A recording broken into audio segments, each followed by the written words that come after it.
Better late than never, I guess that's what I always say. It's been a long time since we did a video. There's been a ton of stuff going on in here. So I think what we should do tonight is, one, do an update, get you caught up kind of where we're at. Two, I got two small little projects. I would like to knock both of those out tonight and get this thing kind of back on a more scheduled thing. There's been a ton of stuff going on, like I mentioned, between the kids and school and whatever, after hours stuff. I'm back in school myself to do some training. My wife's teaching, and just a lot of stuff is going on. So I know you guys don't care about any of that. You're here for car content and to start making stuff. So let's go ahead, do a little overview where we're at, how we got here, and what's coming up. All right, so last year, I know it's been a hell of a long time, but we started doing a makeover on the trailer. Finally, about a week ago, we got it painted and ready to go. You guys saw us putting new fenders on here, so we did new fenders. We made this little box up here in the front for that light there. I added another brake light. It never had one behind the fender here, so I had another brake light there. And then I got spotlights on here, and I put 4 spotlights up on the wall like we talked about. Let's take a peek over here and see them. So we got 2 up high in the center, and the ones on the driver's side turn out to the driver's side. So I got 2 up high and 2 down low. These ones on the outside here are down low, hopefully to shoot beside the tire and kind of show me where I'm bringing a vehicle up on. So we got new wiring on it, we got new paint on it, we sanded the whole thing down, we got new reflectors, we rewired all of the box up here for the winch and everything. I did have a circuit breaker inside before, was a 300 amp, and apparently the winch takes a 340, which I couldn't find a nice circuit breaker to do. So I just put a big on-off switch here for it and 2 large ports. So this is how I leave it hooked up when it's here in the shop on the battery tender. That'll keep the 2 batteries inside there all nice and charged. My dad came over and made a nice little wooden kind of organizer thing for down in the box. It's got little hidden cubby holes, it's got holes up top for your straps, etc. So tonight what we want to do is, I'm kind of corny, so I went on Amazon, I bought this rock light kit. So it's got 12 of these rock lights. I'm just trying to pull one out here. And these are made for like a truck or something to go in like your wheel well. We're gonna put 12 of these underneath the trailer. So as I'm running my rock lights, or my running lights on it, I'll have the underneath of the trailer glowing. I think it'll be nice at night if you have, get the ramps in and out or anything like that. And all the 6 kind of spotlights that I have to help you load a car or whatever, those are going BMC lights, BMClights.com or something, I don't know, look them up, they're on Instagram and stuff. They make a harness called a rapscallion, and that is for my Super Duty, so I can use my upfitter switches there in the top. So all of those spotlights, if you are, or work lights, those will be off that upfitter switch in my truck if you're not driving my truck. So sorry, you're not going to be having the lights working on here. So all the rock lights, because I only have 1 switch available to do that, are going to be with the running lights, and all of the work lights are going to be off my harness. We got the tractor back here. We're doing some outdoor maintenance and leveling and all that kind of stuff outside, so we've been working on that. This poor thing, so this Mustang, you guys saw us years ago, or maybe a year, I don't know, it's been a while anyways. We started to take the motor out of it, we started to get this thing ready. Well, the owner's got a big push on it, and quite frankly, I want it done and out. So we're going to be pushing on this thing hard. This thing will be driving by spring, so that doesn't give us much time. The motor is over here. As you can see, I got a lot of the parts here on the bench, and the motor down to the short block. So I'm going to pull the rotating assembly out, and this motor was sitting for a while. I don't know if you'll be able to see it, but up here on the top of the lifter, you can see kind of that crud on there. So there is a bunch of dirt down inside of it. So we're gonna yank this thing apart. I'm gonna take it down to the engine machine shop and have them kind of hot tank it and get it all cleaned up, and then we'll start reassembling. So this thing will be done. That's why it's on this hoist, and I vow that he's not moving from that hoist until there is a heck of a lot of stuff done. So pushing on that. 06 Mustang. So obviously you guys know this car really well. We did a whole build on this one. Well, it's starting to get a little bit tired. Starting to burn a little bit of oil with the abuse or the fun that we have with it. So that thing is coming out, motor and trans. I got a new motor and trans right here. Motor, transmission right behind it. Those have 30,000 miles on them. So we're gonna take the blower off of the car, drop it onto that motor. We have our stage 2 clutch. We're gonna drop that on it, put the whole thing together and slide it up into the vehicle. And that way we can just get rid of this old one, or tired one, I guess you would say. And yeah, get something that we can rely on. Now, I went out and bought a forklift. Well, I bought one, sold it, bought another one, and here it is. So this one was kind of cheaper. It's an old Yale unit, runs on propane. Obviously it doesn't work because that's the way I buy a lot of stuff. So it needs a bunch of wiring stuff on it, and hopefully then we can get it going. So this thing, I had had a couple minutes the other night. So all I did was pull all the covers off over top of the engine. This would be where the seat would normally go. I pulled out all that off. All the dash cluster, if you will, is right here. So I just yanked that out, and you know, some other wiring that was in it that didn't really make a ton of sense. So we yanked all that out. And I found that this solenoid right here, which is what lets the propane go from the tank through to the carburetor, that was not firing. So I jumped it with this red wire, and I got the thing to turn over. It backfired pretty good, and I stopped. So what we need to do is, obviously I need to go get some more propane because I don't know how much is in there, and then we'll continue. I will make sure to take you guys along for the ride on that. Now, 68 Mustang in all of its glory. You know what? Let me go turn the lights on. All right, so the 68 Mustang, we didn't film anything this year on this thing. There was a big thrash trying to get it done for the Woodward Dream Cruise there in August, and like usual, I missed it. So what was going on was I pulled the racket pinion steering out of it. I went back to like a stock style steering with a quick ratio steering box. We did the I Did It steering column in it, so we changed that. I went with the Holley, I believe it's a 5-inch or 6-inch dash. It's not the Pro Dash, but whatever. It's like the size of a cell phone. So I went with that. It has digital speedo and all that kind of stuff. Cleaned it all up. Put the new Holley on, which as you can see is a chrome unit. I used to have a black one, which I much prefer, but they didn't have it. Whatever. Anyways, long story short, put it all on. It ran great. I went to take it around the block, and the thing choked once, and then it just started backfiring and kind of started doing the same stuff that it did prior. So I came back in the shop really upset, parked it, and hadn't looked at it. Now, 2 nights ago I came out, which this is like probably 5-6 weeks after the incident, and I felt a little bit better about my life. So what I did was I went and cut all of the wiring out of the car. You can see I have some wiring here all wrapped up. There's wiring up on the thing, firewall. I pulled the MSD box out of it and started to go through it all. So what did I find? I found one ground that may or may not have been broken. So that could be an issue. Obviously I don't know because I didn't find it until after I was pulling everything out and going through all the wiring.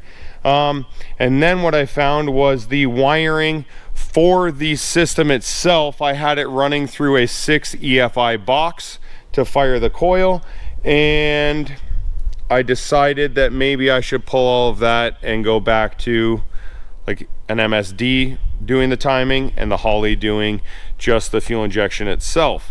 So upon further investigation, it's not as easy as doing that because I need to then get rid of the MSD box that I have, get a 6 BTM so that it reads the boost and retards the timing. And anyways, long story short, I'm not going to go through that. So I'm going to rewire up the MSD box. I'm going to reinstall it. That way I can say that none of that wiring is wrong, if you will, and hopefully it works. Now, going through a lot of the issues, this is a problem that I had, and something that I have to kind of take on the chin and admit, and it is the spark plug wire. So many years ago I had one of the spark plug wires melt on a header. I think it was this one back here. So I went with this style because they had 90-degree boots, and I thought, hey, they're gonna be great, and here we are. All right, so I don't know where that last clip left off. The battery died, so here we are. Let's start over. Now, I don't know exactly when I did this. I want to say it was like 6 years ago, maybe. One of the spark plug wires melted on the header. As you can see back here, this back cylinder on the driver's side and the passenger side, both are very tight to get a spark plug wire in. So I went with this style because they had 90-degree boots down there and they tuck up real nice to the valve cover. Now, this style here says that it's a silicone resistor core, and to me that says that it's okay, but upon further inspection, it is a solid core spark plug wire.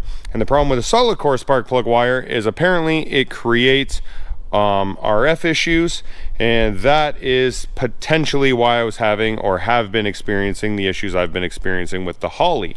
So I went out and I was able to data log a bit of it, and the data log was running. It was running fine, and then boop, it went negative time, went backward, and the thing went all squirrely. And then I assume that's when the car started running like crap. And yeah, here we are. So this is an issue that I've been fighting for a while now, and honestly that's why I don't make a ton of content about it. It's because every time I try to use the car I get upset, and yeah, here we are. So my plan is going to be to rewire everything. I went and bought a RF detector. This was suggested to me by the guys at Holly, and that is going to help me, like a metal detector, figure out exactly where the RF is coming from, if there is any, when I go to fire it up this time. Now, if there is, he said you may not be able to get rid of all of it, and to make a little aluminum cover that'll kind of come off these two front bolts and then go up between the distributor and the computer. The computer's right behind this cover right here. So I got that. They also suggested I go and get superconductor spark plug wires. So I got 2 sets of these. One because, I don't know, with my luck I'm going to melt it the first day I start it and I'm not going to figure it out. And then I went and bought their nice spark plug crimping pliers. So I should be able to do all of this and hopefully get that thing going and potentially be happy for once. So I will keep you guys updated. Actually, I'd love to take you along for the ride to put this thing back together. So yeah, maybe we can drive it before the snow flies. Now, next thing is the mock. So obviously you guys have seen this mock before. It's always been up in the corner of the shop on a hoist underneath a car cover and kind of left alone. This thing is an 04. It has 5,000 kilometers on it, so about 3,000 miles. And as you can see from the dust right here, it yeah, obviously doesn't get used. So the plan with this one was I was going to pull the car down, do an oil change, do a coolant flush, you know, just kind of go through everything because it has been sitting. It is now very close to 20 years old. I'd have to look back at the original purchase paperwork, but it is damn close to being 20 years old. So I have changed the fluids in it before, but it's been a little while, so now is the time that I want to go ahead and do it. What else do we got going on? I got a van coming in this week that I got to pull a motor and trans out of for another project that hopefully we can go through this winter. I'm not sure if you guys even noticed, maybe you did, but we were missing a hoist over here. I tore down the hoist where the cables went across the floor. That one pulled down and sold, and then I had another one standing in the corner that I was going to put just on the other side of the toolboxes. That one got sold as well, and I bought another one that looks like this where the cables go up over the top. So the one that I did buy is a bend pack. It's a 10,000 pound asymmetric arms, so the arms are kind of like twisted sideways so you can open a car door and it allows for the door to open. It also is 6 inches taller than any other 10,000 pound hoist in its class, so that should give me enough room. I'm only 6'1", 6'2", but I always find that I'm just a little bit too high to actually walk comfortably under a vehicle and work on it. So I got rid of the one that we had. It was just like a Chinese one or whatever. But it did its job for the amount of time that we had it. So we got rid of that. I'll buy a nice name brand, good style hoist that I feel safe being under at 2 o'clock in the morning or whatever time that I'm out here. And it's a little bit taller. Hopefully that makes things a little bit easier for myself to get in and under. The black hoist that the Mach is on right now, when I tried to lower that down, it bent these rods right here. So I have 4 brand new rods. These rods are the locking rods, so you can pull the one lever and all the locks pull out and it will let the whole thing lower. I'm not exactly sure what happened, but one of the legs stayed locked, the other 3 were unlocked. It started to come down and obviously that corner of the car stayed high. And yeah, my 68 was on it at the time. The rest of the legs were probably a foot and a half lower than the back passenger side that had got locked or stayed locked or whatever you want to say, and almost dumped the car right off the side of the hoist. The one leg was kind of all weird because that one you do not bolt to the ground. It has casters on it that when you lower it, it will pick all the legs up. You can drive it around kind of wherever you want to do it. So yeah, I'm very, very, very lucky that I saw it before it got any worse and I dumped a car off the side of it.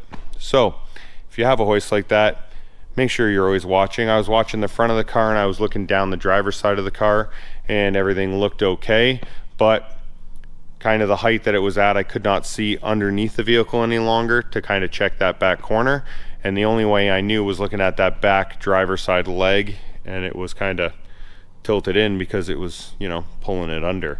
So like I said, be very careful, guys. You know, cars weigh a lot and you have a lot of money and time and, you know, effort and emotion and everything tied up into them, so be careful. Anyways, $145 later, I got 4 new rods and we're gonna throw those on. So hopefully tonight, 1, you're caught up, you kind of understand where we're at and maybe how we got here a little bit. 2, we're gonna do those rock lights. All I'm gonna do is crawl underneath, mount that circuit board that I showed you, or that like motherboard or whatever you want to call it, somewhat to the center, kind of close to the center, so that all of the legs that go out to the lights can kind of reach it. And then I'm going to, this thing used to have 2 lights down here in the front that face forward to the truck. I'm going to jump off of that wiring to run all those rock lights underneath. So there is 12 lights like I mentioned. My plan is to put 1 in the center in the back, 1 in the center in the front, and then I'll have 5 up each side, which should put them about every 2 feet. I think that'll be good enough. It's what we're gonna get. And yeah, we'll go from there. So like I said, I'm just gonna screw it up to the wood underneath, and then all the wiring that's running back and forth, I'll just run some P-clips. Again, little short screws, right up into the wood, shouldn't take too long. And then we'll wire it in, we'll throw some power to it and see what it looks like. Next, after that, what I want to do is get those 4 rods onto that hoist, because currently to go up or down where the Mach is, I need to have either 2 people here to like twist, one guy at the back to twist those locks, one guy at this side to twist this lock to move it up and down, or I gotta like try and vice grip it and it gets all shady. So let's just put the new rods on there. It shouldn't take too long. Just unscrew the ones that are on it, screw the new one in, be done with ourselves. So that's where we're at, that's what we're doing. And yeah, it's been a heck of a lot of talking, but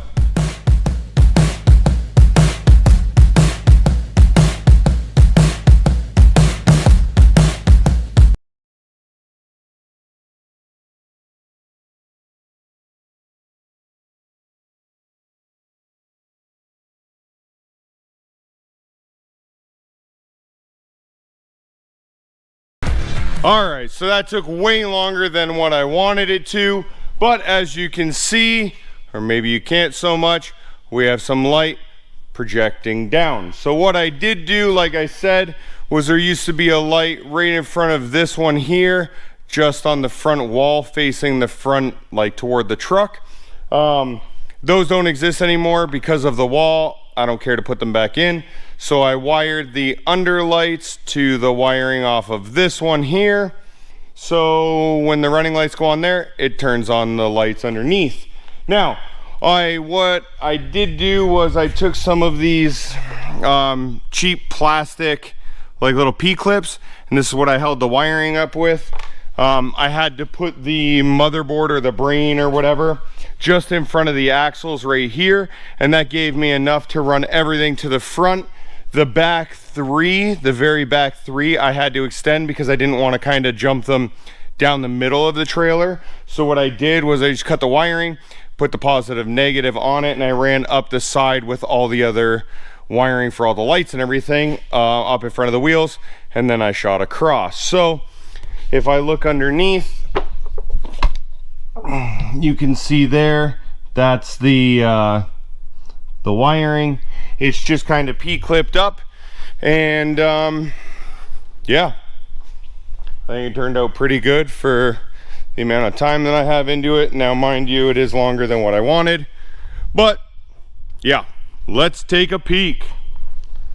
So there you go. It's a little hard to see, I think, on the camera, but it's not too bright, but it's bright enough that it's exactly what I wanted. Now in the back, I did come around and I put one in the center underneath that center light there, and then there's one on each side, and then one right just where the back leaf spring bolt, and then in the front I have it right where the front leaf spring bolt is. So there's nothing where the two axles are there, but whatever, I think it looks awesome. So let me get out of the way. Yeah, I'm super happy.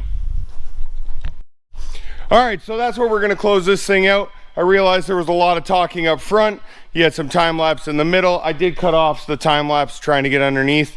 The video that I did took was kind of up close. It didn't really make a ton of sense, so whatever, it's done and gone. Now, I did not get to the hoist arm or the hoist latch, shifter rods or whatever you want to call it, but I do need to clear the trailer off because I need it tomorrow to go get the new hoist. So I'm gonna let this video close out here.